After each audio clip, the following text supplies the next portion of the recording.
1, 2, 1, 2, 1, 2, 1, 2, 1, 2.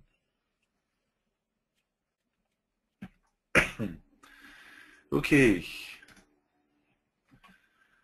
Bonjour à tous et bienvenue dans ce 5e épisode du Dev du jeudi. Alors, je vais partager mon écran.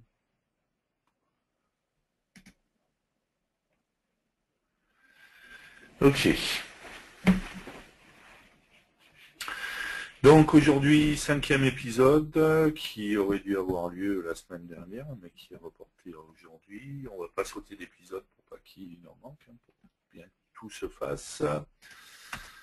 Et donc on va voir justement le nouvel agenda, puisqu'il va y avoir du coup des modifications au niveau de l'agenda. Il va y avoir une autre modification au mois de janvier en fait. Donc aujourd'hui c'est le dernier épisode de l'année déjà, c'est l'épisode 5. On fera une application de dessin. On reprendra ensuite le 16 janvier avec l'épisode 6 qui nous permettra de faire une application de retouche photo. Et par contre, le deuxième petit changement, c'est qu'il y aura un trou entre le 16 et le 30, et il y aura un jeudi où il n'y aura rien, en fait. Ce qu'on ne sera pas disponible, que ce soit William et moi. On reprendra donc ensuite le 30 janvier pour l'épisode 7, où on fera l'application Rubik's Cube. Puis ensuite, on reprendra normalement les différents épisodes. Donc le 6 février, l'épisode 8, pour faire une application de prise de notes. Le 13 février, l'épisode 9, une application météo. Le 20 février, l'épisode 10, une application de gestion de contact. Le 27 février, l'épisode 11, application lecteur de flux RSS. Qu'est-ce qui s'est passé? J'ai pas tout compris. Ok.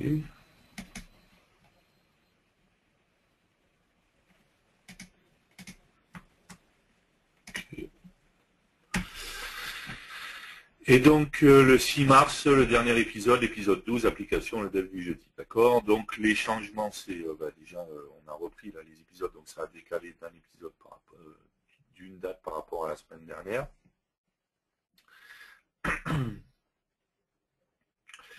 Et ensuite, il y a un jeudi en janvier, après entre le 16 et le 30 janvier, où il n'y aura pas de dev du jeudi exceptionnellement.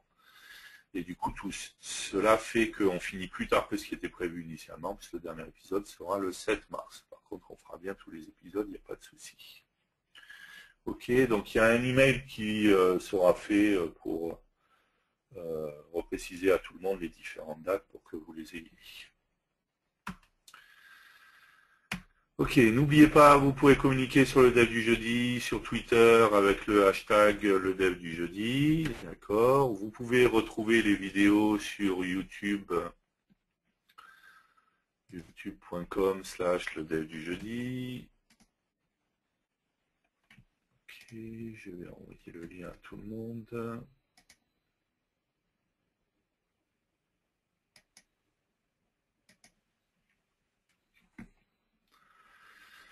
Ok.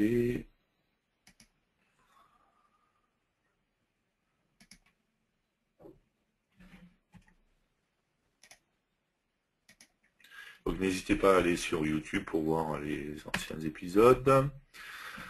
Un petit rappel sur les offres en cours.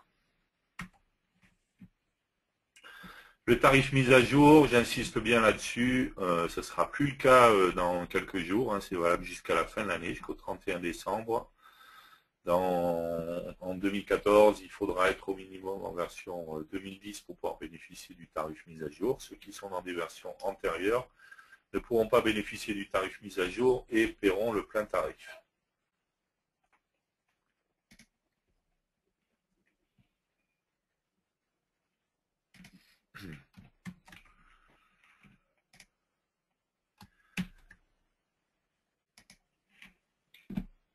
Ok. Donc n'hésitez pas, si vous souhaitez bénéficier de ce tarif, si vous voulez avoir des infos de prix ou quoi que ce soit, n'hésitez pas à nous contacter là-dessus, il n'y a aucun problème.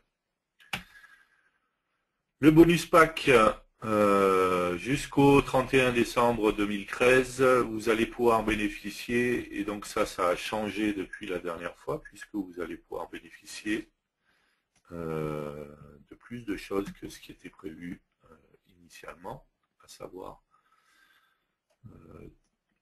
la page française n'est toujours pas à jour d'ailleurs.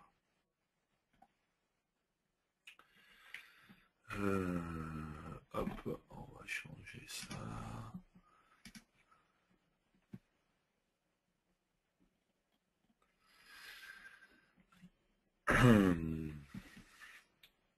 Voilà, donc le bonus pack, vous allez pouvoir bénéficier jusqu'au 31 décembre de différentes nouvelles choses. Une des choses que vous allez pouvoir bénéficier, c'est des packs pour FireMonkey, des packs de styles pour FireMonkey avec le style Jet et Diamond. Ce sont des styles qui peuvent être appliqués sur iOS, sur Android, sur Windows, sur OS X, d'accord, qui sont valables sur toutes les plateformes. Je vais vous expliquer comment récupérer le tout ensuite. L'outil Mida Converter.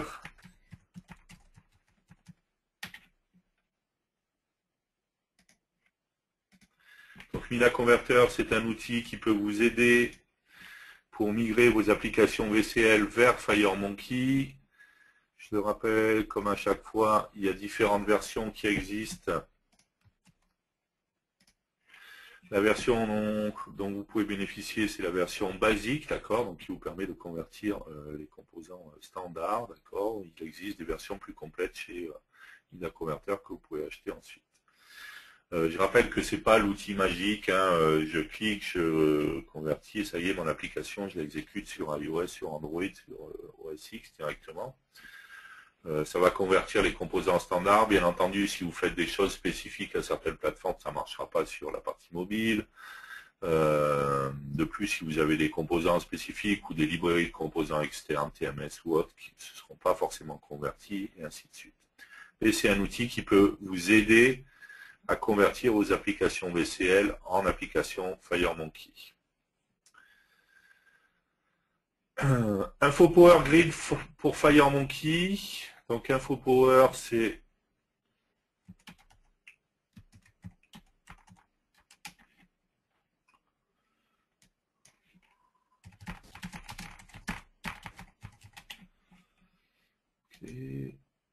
c'est wall to wall qui fait ça.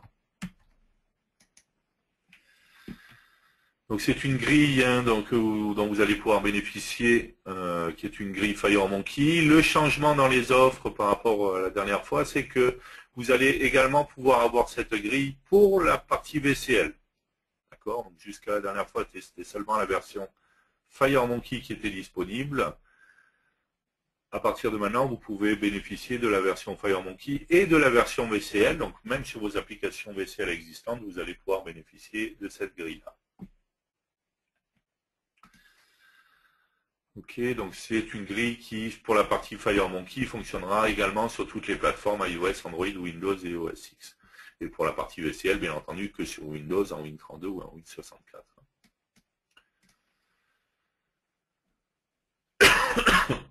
Pardon. Pour ceux qui achèteront en X5 une version entreprise minimum, vous pourrez bénéficier d'une version d'Interbase serveur édition avec 5 licences utilisateurs. D'accord? Attention, c'est valable seulement si vous achetez une version entreprise minimum, simplement parce que tout ce qui est accès aux bases de données n'est pas disponible dans les versions professionnelles ou est très limité. Et dernière nouveauté, en fait, dans le pack, vous avez possibilité de bénéficier d'un livre qui a été écrit par Nick Hodges, qui est un ancien de chez Embarcadero,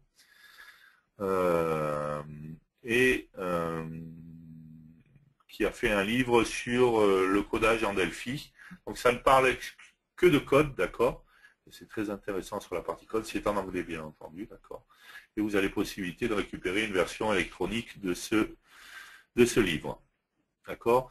Donc tout ce pack, pour pouvoir le récupérer, vous allez pouvoir récupérer les différentes choses ici.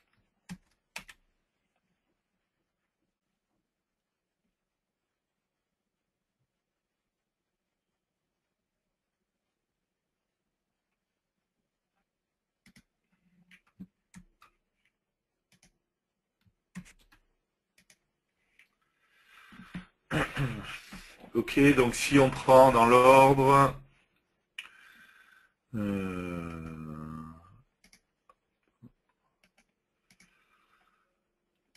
les packs de style, d'accord, donc vous pouvez les récupérer ici, les premium style, d'accord, le style Diamond et Jet. Hop, vous pouvez récupérer ça ici. Pour Mida Converter, la version de Mida Converter, vous allez pouvoir récupérer ça ici directement, d'accord. Mida Converter Format Studio. Donc ces deux choses-là sont valables que vous ayez déjà acheté une X5 ou que vous achetiez maintenant une X5 en fait, d'accord. Donc vous allez pouvoir récupérer ça. Les composants InfoPower pour FireMonkey, vous allez pouvoir les récupérer ici directement, ok, donc vous n'avez plus qu'à les récupérer et les télécharger. Attention, là c'est que la version FireMonkey, d'accord, InfoPower FM. Ok. Pour la partie VCL, c'est un petit peu particulier, suite à l'accord qui a été passé avec Wall2Wall. La partie VCL ne sera accessible qu'aux gens qui ont acheté une version X5 depuis le 9 décembre, puisque cette offre avec la partie VCL est accessible depuis le 9 décembre. Ce qui veut dire que ceux qui ont acheté une X5 à partir de cette date-là, vous allez recevoir un mail dans lequel vous aurez un lien pour récupérer la version InfoPower VCL. Malheureusement, pour le moment en tout cas, donc ça change, vous n'allez pas pouvoir récupérer la version InfoPower VCL si vous avez acheté une version X5 avant cette date-là.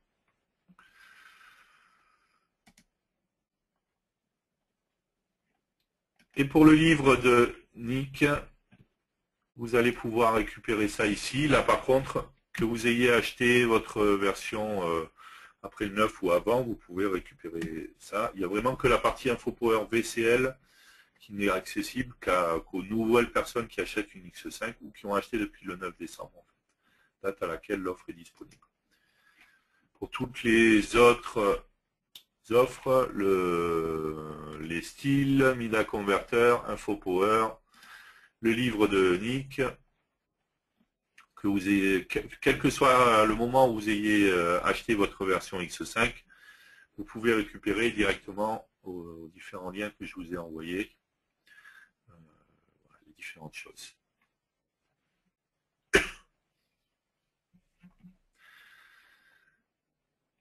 Et ensuite, pour la partie interbase, je rappelle que ça, c'est valable seulement pour ceux qui ont une version entreprise minimum, Delphi X5 entreprise, C++ Builder X5 entreprise ou Brand Studio X5 entreprise. Donc bien entendu, Ultimate ou Architect qui sont des versions supérieures également. Donc là, il faut se rendre sur ce lien-là, il faut rentrer votre numéro de série, ce qui implique que vous ayez déjà installé et enregistré votre version X5, d'accord. Et vous pourrez récupérer votre version d'interbase directement ici. Donc c'est une version d'interbase que vous pouvez utiliser en production, d'accord, il n'y a pas de problème là-dessus. Une version voilà, avec 5 utilisateurs, d'accord, et que vous pouvez utiliser sans aucun problème. Ne pas confondre avec la version développeur qui est fournie avec tous les outils hein, que n'importe qui peut avoir, qui est juste une version pour travailler, mais que vous ne pouvez pas utiliser en production. Là, c'est une vraie version serveur que vous pouvez utiliser en production.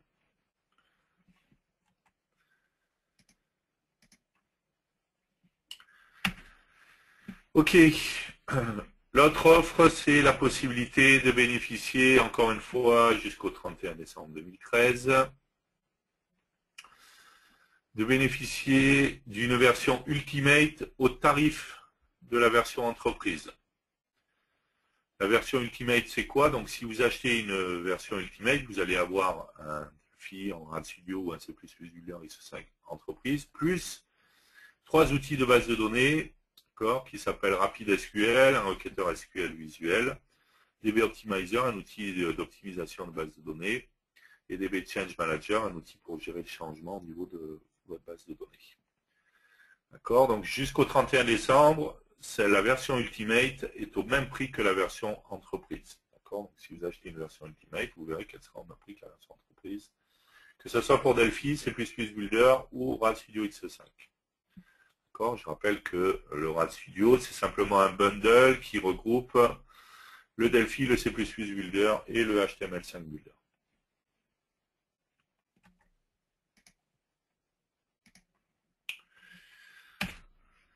Le C++ Builder pour iOS, d'accord, c'est une nouveauté qu'on attendait déjà depuis un petit moment. Il est disponible maintenant, il est accessible. Dès que vous allez acheter une version X5, vous allez bénéficier de la partie développement mobile iOS, j'insiste bien sur la partie iOS, d'accord, pour C++ Builder. On voit bien ici que si je vais sur la partie projet C++ Builder, j'ai maintenant application mobile FireMonkey, d'accord, qui n'existait pas avant. Encore une fois, que pour la partie iOS, d'accord. Pour ceux qui ont déjà acheté une version X5, il faudra passer sur l'update 2, on va en parler juste là, pour bénéficier de cette partie de développement iOS pour C++ Builder. Jusqu'à la dernière fois, c'était bientôt disponible. Là, c'est maintenant disponible directement. La version est sortie. Donc, c'est inclus dans le X5 Update 2. Et justement, en parlant d'Update 2, quelques liens à vous donner. Pardon. L'Update 2 est sorti pour Delphi, C++ Builder et RAD Studio X5. Donc à partir du moment où vous allez installer la X2, l'Update 2, pardon, pour la partie C++ Builder, vous bénéficierez du développement iOS, d'accord. Donc n'hésitez pas à aller récupérer l'Update 2. Normalement, lorsque vous faites démarrer tous les programmes, Embarcadero RAD Studio X5, ici vous avez vérifié les mises à jour. Bon, moi, il n'en trouve pas puisqu'elle est déjà installée, mais là, il vous propose dans l'Update 2, il vous propose de l'installer. Sinon, vous pouvez aller directement sur ce lien-là et récupérer l'Update 2 et l'installer directement. Vous avez une liste des choses qui ont été corrigées dans l'Update 2 qui est disponible ici. D'accord, n'hésitez pas à aller voir tout ce qui a été corrigé. OK. Et encore une fois, sur la partie C++ Builder, c'est ce qui vous permettra de bénéficier du développement iOS. Donc si vous avez un C++ Builder X5, vous n'avez rien à acheter de plus. Vous allez récupérer l'Update 2, l'installer, vous aurez le développement iOS. Attention, suite à l'Update 2, il y a deux hotfixes qui sont sortis. S'il y avait un problème dans la version de l'Update 2 qui est sortie, avec certains fichiers qui étaient manquants, c'est ce que vient de corriger ces deux hotfixes. Pourquoi deux hotfixes? Tout simplement, il y en a un pour la partie Delphi, un pour la partie C++ Builder. Je vous donne le lien pour le hotfix 1, donc qui est pour la partie Delphi, d'accord. Et on a un deuxième hotfix 2, qui est pour la partie C++ Builder. Voilà. Donc important, allez récupérer ces hotfix. C'est juste quelques fichiers qui sont manquants en fait dans l'installeur de l'Update 2 qui a été déployé. Voilà, d'accord. L'hotfix a été déployé juste derrière en fait l'Update 2.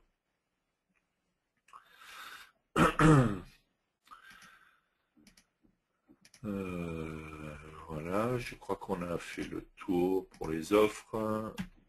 OK.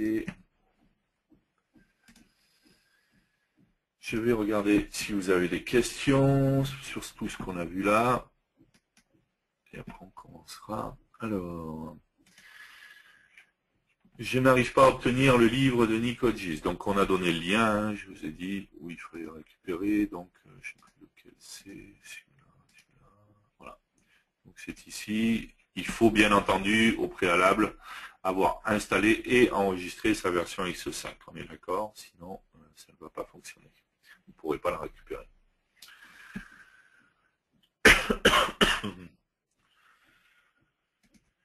Existe-t-il une licence de support? Si oui, quel est son coût approximatif? Cette licence permet-elle de bénéficier de nouvelles versions gratuitement? Donc oui, lorsque vous achetez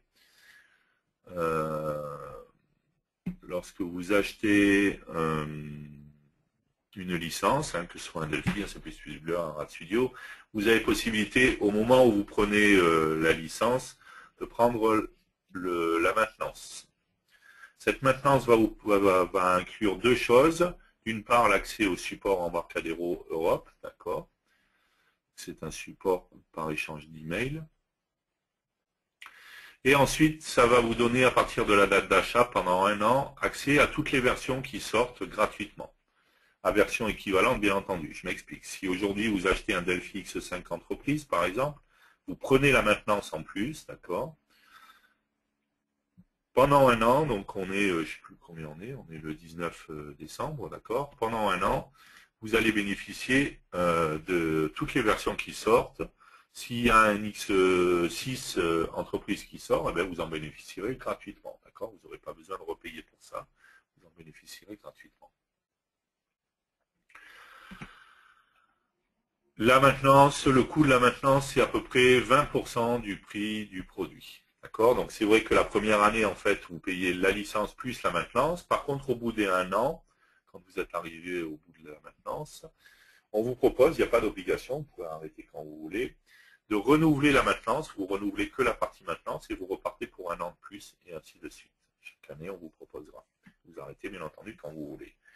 Il faut savoir que la maintenance ne peut pas être prise en cours de route. D'accord. Elle doit être prise en même temps que l'achat d'une licence.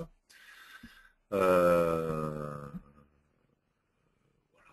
Donc c'est vrai que le coût initial est un petit peu plus important. Par contre, si vous voulez changer de version tous les 1 an ou 2 ans, au final, ça vous coûtera moins cher si vous prenez la maintenance. Voilà. Ok, faut-il recharger InfoPower pour avoir la version VCL? Donc non, je l'ai dit, la particularité d'InfoPower pour la version VCL, vu l'accord qui a été passé, c'est qu'il sera disponible qu'aux nouvelles personnes qui achètent la X5, ça depuis le 9 décembre. Et ces gens-là reçoivent automatiquement un email avec le lien pour récupérer la version InfoPower VCL. Existe-t-il un composant équivalent à TMS Planner ou DevExpress Scheduler pour FireMonkey? Non, pour le moment, à ma connaissance, il n'en existe pas. Mais mon petit doigt me dit qu'on pourrait très bien voir quelque chose arriver du côté de TMS. Voilà. Pour l'instant, il n'y en a pas. Pardon. Le bonus pack est-il dispo pour ceux qui payent la maintenance? Oui, tout à fait. Alors, pour la partie MIDA converteur, les packs de style, MIDA converteur, InfoPower pour FireMonkey et le livre de Nick Hodges. Vous pouvez les récupérer sur les liens que vous avez, que vous soyez en maintenance ou que ce soit des nouvelles licences que vous ayez achetées. Pas de problème là-dessus. À partir du moment où vous avez, encore une fois, installé votre version X5 et enregistré votre version X5.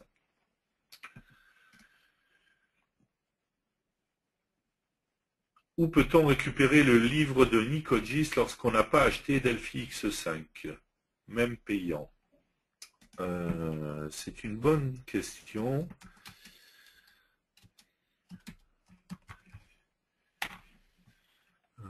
Je ne sais pas s'il a fait, s'il l'a mis disponible quelque part.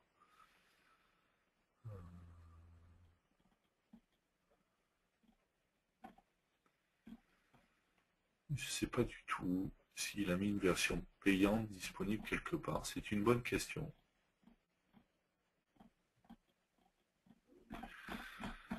Faites-moi un mail et je verrai avec lui s'il y a possibilité d'avoir une version payante quelque part. Voilà.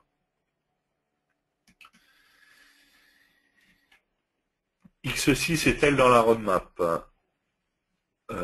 Donc oui, il y aura une version X6. Je ne sais pas, je ne peux pas vous dire aujourd'hui quand elle va sortir, ni ce qui sera inclus dedans, mais oui, il y a des prochaines versions qui arriveront de toute manière, ça c'est sûr. Ça vous avance pas beaucoup, je sais, mais malheureusement, voilà, j'ai pas de date à vous passer ou quoi que ce soit. Ok, d'autres questions?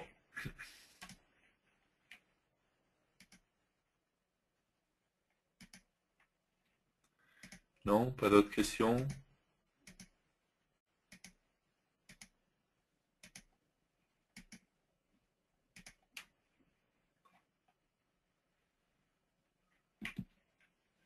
Le développement pour Windows Phone sera plutôt dans la X6 ou plus tard?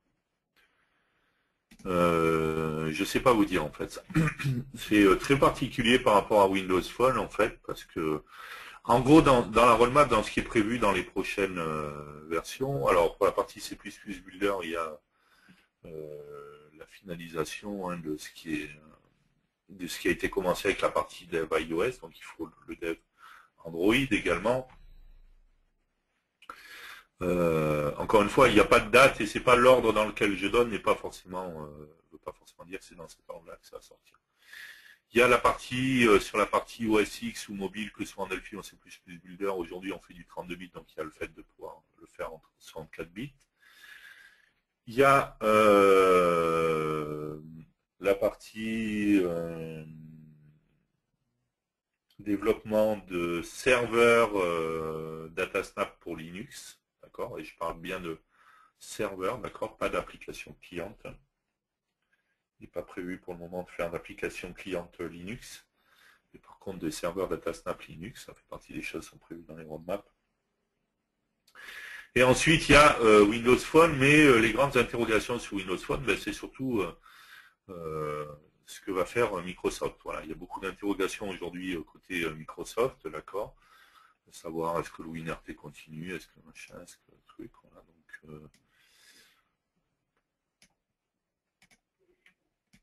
Donc voilà, c'est ce qui fait qu'aujourd'hui, sur Windows Phone, on a pas mal d'interrogations et on a besoin aussi de savoir quels sont les choix et les directions de Microsoft par rapport à ça.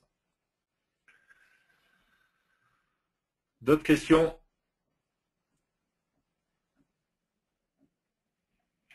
Non? Ok. Alors, on va commencer. Alors, avant de commencer, je vais parler de quelque chose sur la partie Android, puisque je reçois pas mal de mails par rapport à ça, concernant l'émulateur. D'accord? On est d'accord que, encore une fois, j'insiste bien là-dessus, on l'a dit plein de fois, la meilleure des solutions, ça reste quand même de déployer sur un device directement, physiquement, d'accord? Tout simplement que c'est plus performant, l'émulateur n'étant pas performant. Alors, je reçois beaucoup d'emails qui me disent, oui, l'émulateur c'est vraiment trop long, ça marche pas, patati patata. Alors déjà, on va voir différentes choses par rapport à ça.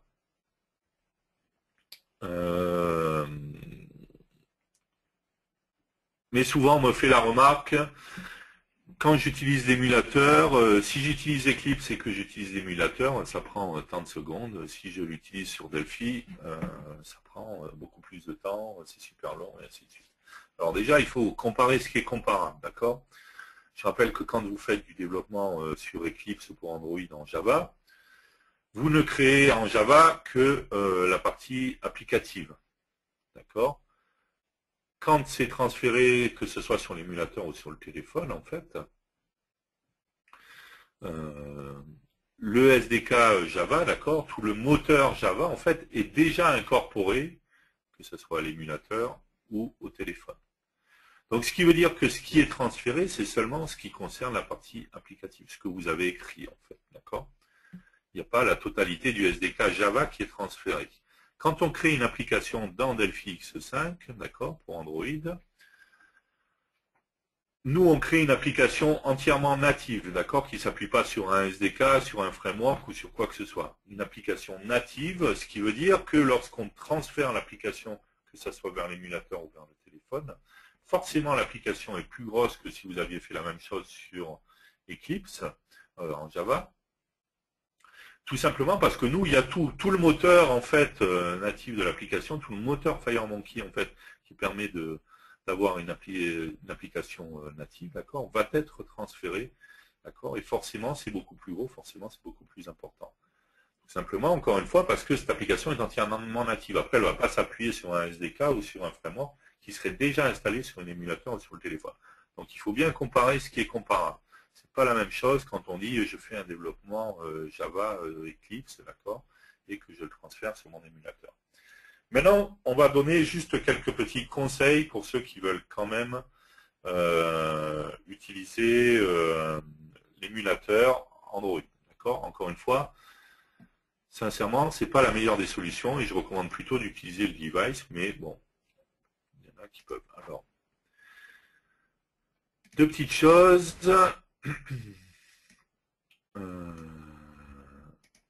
Ici, lorsque vous allez ici, vous allez trouver ici, en fait, dans Embarcadero Studio X5, une rubrique qui s'appelle Android Tools. D'accord. Donc si vous lancez ça, Android Tools,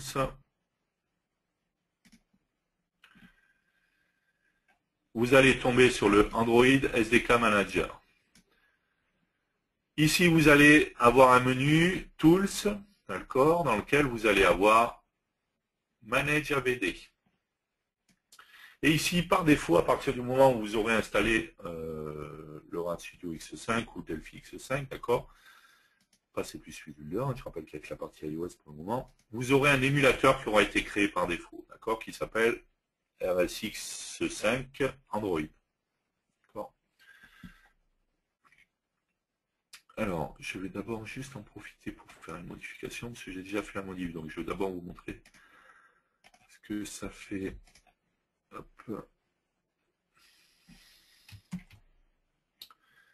on n'a pas ça.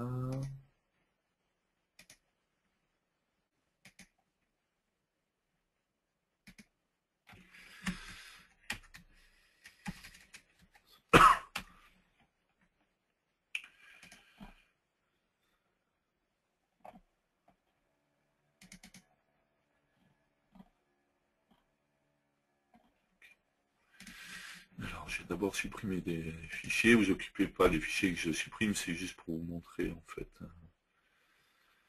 Hop, juste pour se rappeler lesquels il y avait.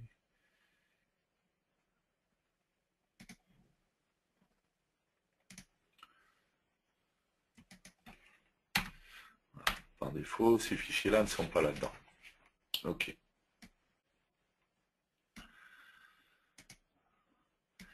Donc je l'ai dit, par défaut, il y a un émulateur qui a été créé, d'accord, qui s'appelle RSX5 Android.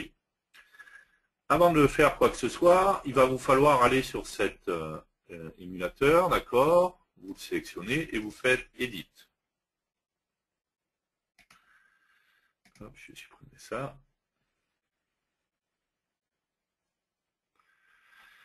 Donc vous allez tomber là-dessus, d'accord, sur votre émulateur Android. Ce qui est important, c'est qu'il va vous falloir rajouter ici dans la partie hardware, d'accord.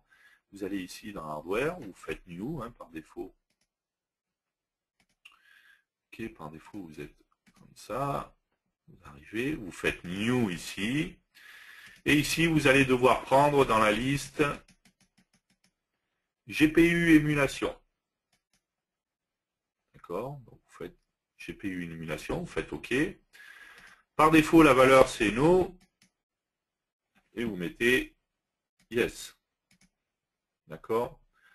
Vous faites bien ensuite, vous ne faites pas cancel, hein, sinon vous perdez votre modification, d'accord. Vous ne faites pas juste fermer non plus. Vous refaites bien ensuite edit AVD. OK.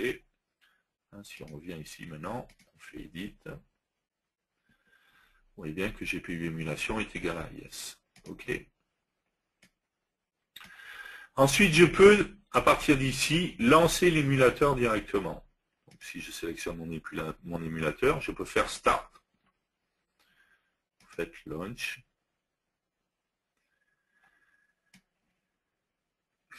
Si vous avez ces messages, Error, could not load, OpenGLES, Emulation Library, could not load DLL, patati patata. D'accord. Donc là, dans ce cas-là, vous arrêtez votre émulateur. Ok, faites Close. Ça, on s'en fiche. pas, c'est pas grave. Il va vous falloir aller dans le répertoire du SDK Android. Si vous ne vous rappelez pas dans quel répertoire c'est, vous allez dans Démarrer, tous les programmes, Embarcadero Studio X5, dans Android Tools, vous faites Propriétés. Ici, vous avez Démarrer dans, hop, vous copiez le chemin, vous collez ça là, hop, ça tricote, et directement, vous êtes... c'est pas ça, pardon. C'est pas le démarrer dans, pardon, il faut prendre la cible directement ici. On va juste enlever le point bat après. Hop. Voilà. Donc là, vous êtes dans le répertoire SDK Tools. D'accord. Vous allez dans le répertoire lib, qui est ici. Ici, vous allez prendre tous les fichiers qui commencent par lib quelque chose. D'accord. Donc si vous regardez dans la liste, lib 64, jusqu'à lib OpenGL render.dll. Ou l'ISO également. D'accord. Tout ce qui commence par lib quelque chose. Vous copiez ça et vous allez coller ça dans le répertoire Tools qui est ici. Donc vous redescendez dans un répertoire et vous collez ça. OK. Ça c'est fait, ça c'est fait. Donc on se rappelle, le GPU émulation, et si on a le message d'erreur avec les filets DLL qu'il n'arrive pas à télécharger, vous allez le copier, comme je vous l'ai montré. Ensuite, on revient dans Embarcadero Android Tools. Ensuite, menu Tools, Manage AVD. Ici, j'ai mon émulateur qui est là, je le sélectionne, je fais Start. J'ai un premier écran, OK, je fais Launch. Cette fois, on voit bien que j'ai plus le message d'erreur.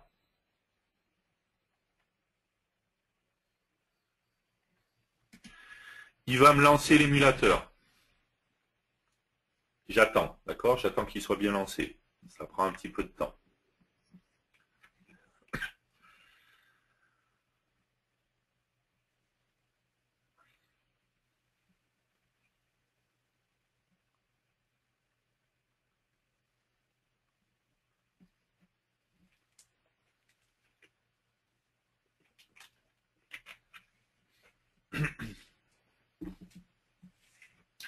Donc on le voit bien, le fait que ça soit long l'émulateur, c'est vraiment lié à l'émulateur. Là, on lance l'émulateur Android, hein, c'est pas spécifique à Delphi là. Donc il y a un problème déjà de ralentissement avec l'émulateur. La méthode que je vous montre, c'est celle qui est la moins pire, on va dire. Vous faites bien les modifications qu'on a faites.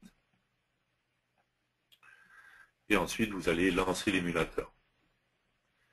OK. Notre émulateur est bien lancé. Surtout, très important, alors, je peux refermer le reste, d'accord, ça, pas besoin. Je laisse l'émulateur lancé. Surtout, je ne coupe pas l'émulateur. On va voir dans Delphi également que je ne coupe pas l'émulateur, même si je change de projet, même si, d'accord, je laisse bien l'émulateur lancé. Ensuite, je vais lancer mon Delphi. Je vais faire une application mobile FireMonkey.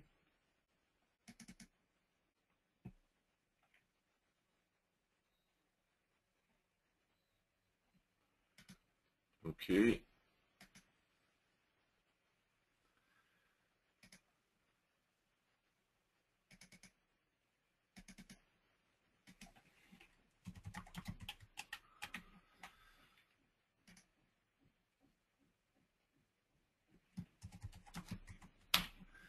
OK.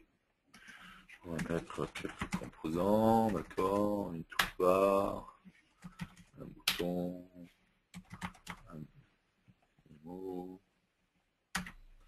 un edit. Hop là.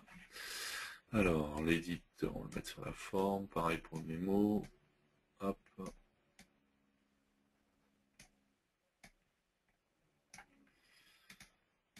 Hop. Et donc le bouton, on va lui donner un look. Hop.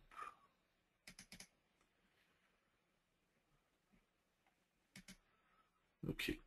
Et on va dire donc quand on fait le bouton, moins.line, .add, edit 1.text. Ok. Alors, on va mettre du texte pour gagner du temps. Ok. Donc je crée mon application. Une fois que j'ai créé mon application, je vais aller sur plateforme cible Android. Android SDK, d'accord. Ici, je vois mon téléphone tout simplement parce qu'il a été raccordé. Mais ici, je vois également mon émulateur, d'accord. Je vois bien qu'il est lancé puisque il y a un numéro de port qui s'est affiché derrière, d'accord. Si ce n'est pas le cas, je vois qu'il n'est pas lancé, qu'il y a une petite croix rouge devant.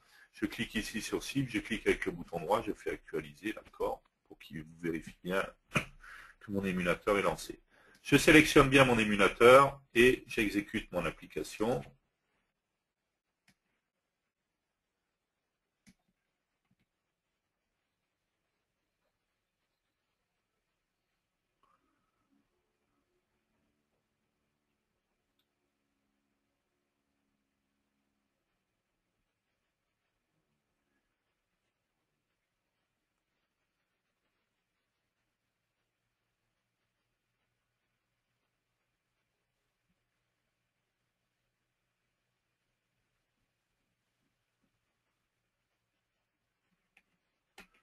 Ok, il est en train d'installer l'application.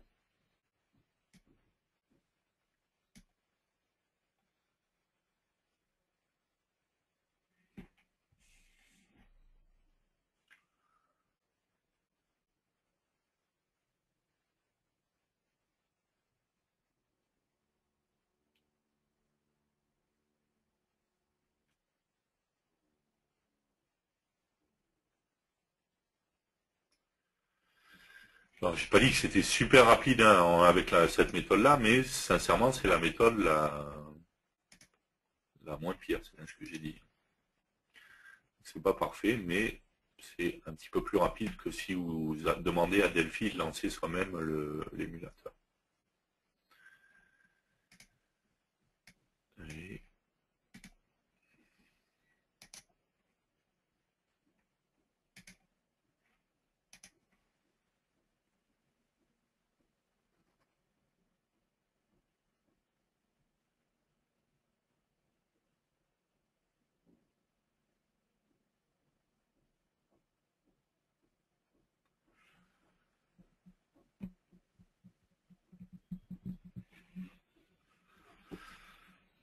Et allez, on se dépêche un peu.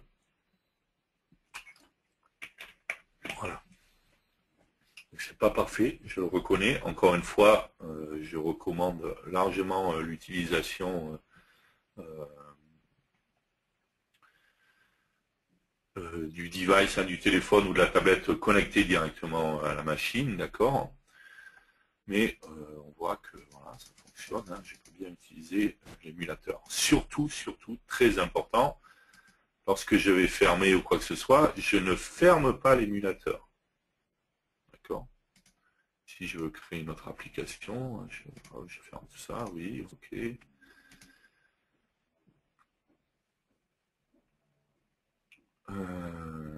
Application mobile FireMonkey.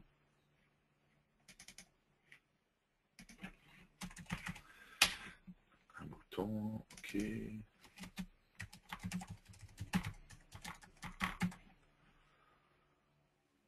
Hop, plateforme cible, je choisis bien l'émulateur, ok.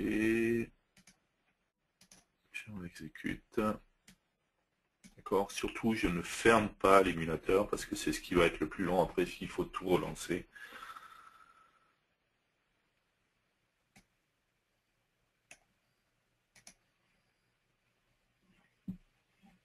Quand même m'empêche ici de revenir à l'accueil, hein, pas de souci si je veux. Et surtout, je ne ferme pas, voilà, l'application. Enfin, l'émulateur, pardon, pas l'application. Et je laisse l'émulateur lancer tout le temps.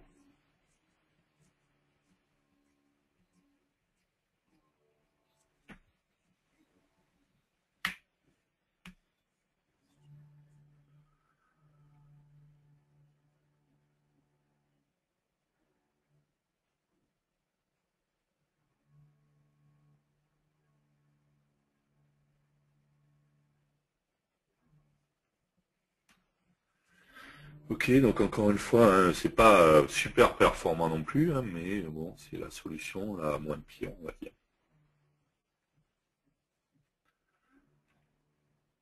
On va pas tarder à arriver. On est d'accord qu'on est bien plus performant quand on exécute sur le device. Mais en faisant avec cette méthode-là, on n'est pas à des temps genre 2 minutes, 3 minutes pour que ça soit d'accord.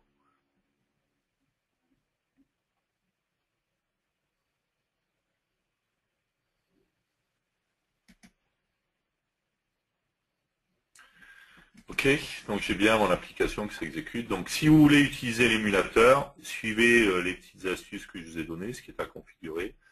Surtout, vous passez donc par ici hein, pour aller ensuite lancer l'émulateur, d'accord. Et une fois qu'il est lancé, qu'il s'est bien lancé, ce qui est le plus long, on l'a vu tout à l'heure, vous le laissez bien lancer, vous pouvez choisir l'émulateur. On est d'accord que c'est pas, encore une fois, ce que je recommande, c'est d'utiliser le device et de se connecter directement à un device en USB ou en Wi-Fi. On a déjà expliqué comment on pouvait faire. Ça sera beaucoup plus rapide et beaucoup plus performant. Maintenant, si vraiment vous voulez utiliser l'émulateur, voilà la solution à utiliser. Moi, je fais en émulateur parce que je n'ai pas l'intention de le réutiliser de toute manière. Ok, c'était une petite parenthèse pour expliquer un petit peu l'émulateur. Je reçois beaucoup de questions là-dessus. Souvent, on me dit attention aussi à la comparaison avec Eclipse. Hein, n'oubliez pas ce que je vous ai dit. Ça explique aussi le fait que ce soit plus long quand on le fait avec Delphi qu'avec Eclipse. D'accord. Ok, on va faire une pause. Je vais regarder si vous avez des questions. Alors, ok.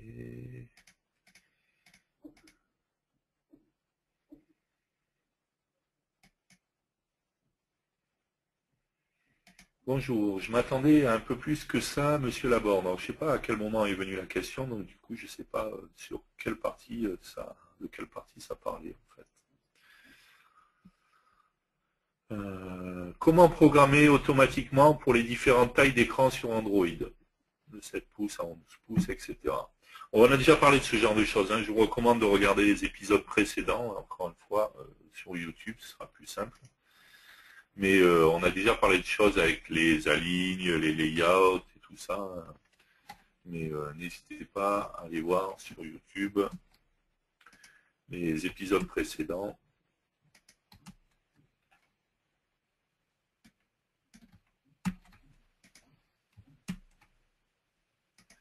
Et on a déjà parlé de ce genre de choses en fait.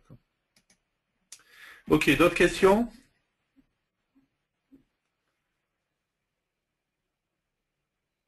Existe-t-il des centres de formation Embarcadero, Delphi, FireMonkey? Donc oui, là on a des partenaires avec lesquels on travaille qui sont capables de faire des formations.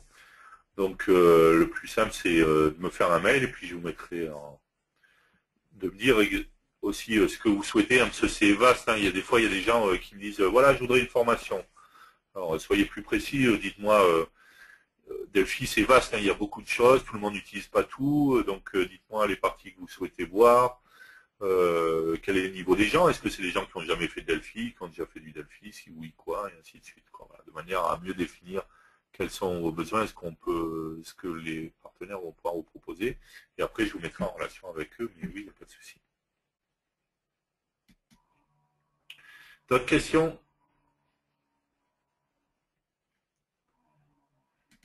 Non? On va faire une petite pause alors?